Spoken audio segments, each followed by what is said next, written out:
بسم اللہ الرحمن الرحیم۔ اللہ کے نام سے شروع جو بڑا مہربان نہایت رحم والا ہے۔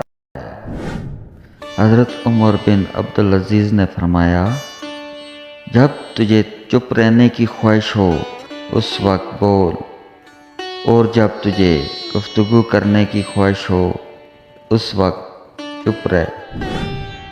حضرت عمر کے اقوال: ہر شے کا ایک حسن ہوتا ہے، اور نیکی کا حسن یہ ہے کہ فوراً کی جائے۔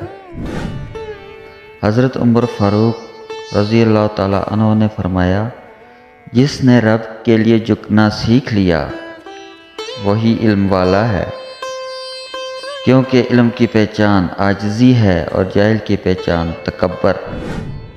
حضرت عمر رضی اللہ تعالیٰ عنہ کون تھے؟ عمر وہ ہیں جن کو آقا کریم صلی اللہ علیہ وسلم نے مانگا تھا۔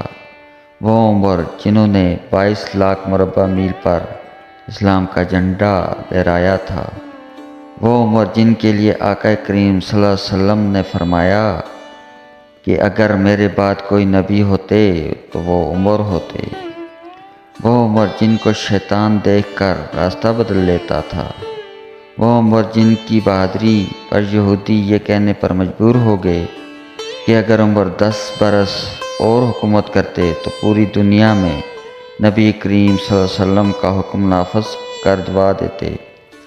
وہ عمر جو آج ہمارے کریم آقا صلی اللہ علیہ وسلم کے مبارک قدموں میں آرام فرما رہے ہیں۔ اللہ پاک آپ کی ہر دعا قبول کرے، آمین۔